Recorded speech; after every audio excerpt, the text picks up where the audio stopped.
નમસ્કાર દર્શક મિત્રો, સરદારનો અવાજમાં આપનું સ્વાગત છે। ડેડિયાપાડા ખાતે સંકલન બેઠક દરમિયાન ડેડિયાપાડા તાલુકા પંચાયત પ્રમુખ સંજય વસાવા સાથે ધારાસભ્ય ચેતરભાઈ વસાવાની મગજમારી થતાં તેમની અટકાયત કરી રાજપીપળા લોકલ ક્રાઇમ બ્રાન્ચ ખાતે લાવવામાં આવ્યા।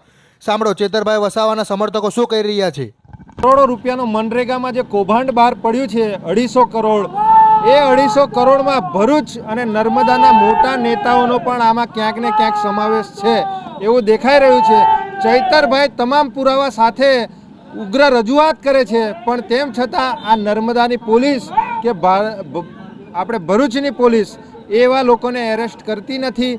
અને આજે ડેડિયાપાડા અને સાગબારાની જે આયોજનની મિટિંગ હતી, એ આયોજનની મિટિંગમાં અક્ષય જૈન નામનો વ્યક્તિ જે ખુદ વેપારી છે, એ વેપારીનો કોઈ પણ જગ્યાએ એ ચૂંટાયેલો પ્રતિનિધિ નથી। ગુજરાત પેટર્ન અને અન્ય યોજનાઓમાં એનો સભ્ય તરીકે એમનો સમાવેશ કર્યો છે। અને સાથે સાથે સંજયભાઈ આર વસાવા જેઓ ડેડિયાપાડા તાલુકાના તાલુકા પંચાયતના ચૂંટાયેલા પ્રમુખ છે, તો એ પ્રમુખ ધારાસભ્યશ્રીને એમ કહે છે કે ભાઈ આ 6 જણ જે ડેડિયાપાડા અને સાગબારામાં જે કમિટીમાં એમને સમાવેશ કર્યો છે, એ લોકો સમાવેશ એમનો રહેશે જ। અને કરોડો રૂપિયાનું જે બજેટ છે, કરોડો રૂપિયાનું જે આયોજન છે, એ આયોજનમાં એ લોકોનો સિંહ ફાળો રહેશે। તો ધારાસભ્યશ્રીને જે સંજય વસાવા છે, જે પ્રમુખ છે, એ એવું કહે છે કે અમારી સરકાર છે, અમારી સરકારમાં અમે કહીશું તેમ જ ચાલશે, તમારે જે પણ ઉખાડવું હોય તે અમારું ઉખાડી લો। ચૈતરભાઈ વસાવા નમ્રતાથી પોલીસ સ્ટેશનમાં, ડેડિયાપાડા પોલીસ સ્ટેશનમાં પોતાની રજૂઆત લઈને જાય છે, પોતાનું ત્યાં આગળ નિવેદન આપવા જાય છે। તો આ નર્મદા પોલીસ ભારતીય જનતા પાર્ટીના ઈશારે એમને ખોટી રીતે એરેસ્ટ કરે છે, એમની પર કોઈ પણ જાતની ફરિયાદ થઈ નથી।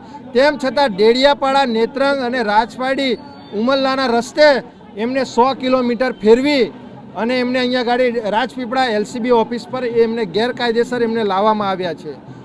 એ અમારો સખત એમનો વિરોધ છે। આજે ડેડિયાપાડાથી અહીંયા ગાડી આવવા માટે ફક્ત 40 કિલોમીટરનું અંતર છે, તો એમને 100 કિલોમીટર ફેરવીને શેના માટે લાવ્યા છે? આજે ધારાસભ્ય પોતાના વિસ્તારનો એક અવાજ બની અને લોકોના પ્રશ્નોને ઉજાગર કરે છે। આજે 250 કરોડ રૂપિયાનું જે કૌભાંડ થયું છે, એ ઉજાગર કર્યું છે। તો આ સાંસદ અને જે અહીંયા આગળ જે ચૂંટાયેલા પ્રતિનિધિઓ, જે ધારાસભ્યો છે, એમનું નામ ક્યાંક ને ક્યાંક ન ખુલી જાય, એટલે આ કમલમમાંથી એમને આદેશ કરી અને ખોટી રીતે એમને ફસાવવામાં આવ્યા છે। નિરંજનભાઈ વસાવા ધારાસભ્ય સાથે આ વર્તન થાય છે, તો સામાન્ય લોકો, એક ધારાસભ્ય સાથે આવું વર્તન થાય છે તો સામાન્ય માણસનું શું આ નર્મદા પોલીસ સામાન્ય માણસનું શું એ લોકોને ન્યાય મળતો હશે?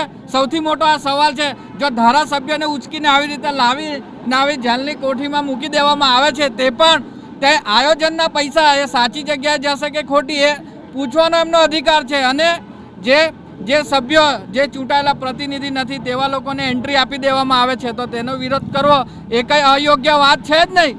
છતાં પણ એવા લોકો ત્યાં એન્ટ્રી આપે ને ધારાસભ્ય પોતે પૂછે કે અમારે આ ભાઈને કેમ એન્ટ્રી આપી છે, અને તેની સામે ત્યાંના પ્રતિનિધિ એવું કહે છે, ત્યાંના તાલુકા પ્રમુખ, કે અમારી સરકાર ઉપરથી નીચે સુધી છે, તમારે જે થાય તે કરી લો અને જે ઉખાડવું હોય એ ઉખાડી લો, અમે કહીશું તે જ થશે। આવી વાત હતી ને આ વસ્તુનો વિરોધ કરતા ધારાસભ્ય સાથે ઉગ્ર બોલાચાલી કરી અને ધારાસભ્ય સાથે ઝપાઝપી કરીને એમને મારવાનો પ્રયત્ન કરવાનો આવે છે। અને આ વસ્તુની ફરિયાદ લખાવવા માટે જ્યારે ધારાસભ્ય શ્રી ડેડિયાપાડા પોલીસમાં જાય છે, ત્યારે ધારાસભ્યશ્રીની FIR ફરિયાદ લેવાના બદલે ધારાસભ્યશ્રીને જ ઉચકી લાવીને અહીંયા મૂકી દીધા છે। આ છે પોલીસનો અસલી ચહેરો। તમે જુઓ કે આજે ધારાસભ્યને જો ન્યાય ન મળતો હોય તો સામાન્ય પ્રજાનું, આમ પ્રજાનું શું? માટે આ કેટલી હદ સુધી આ તાનાશાહી ગઈ છે, તેનો આ એક જિલ્લાની અને આખા ગુજરાતને, દેશમાં એક ઉત્તમ ઉદાહરણ છે કે આ કઈ હદ સુધી જઈ રહ્યા છે।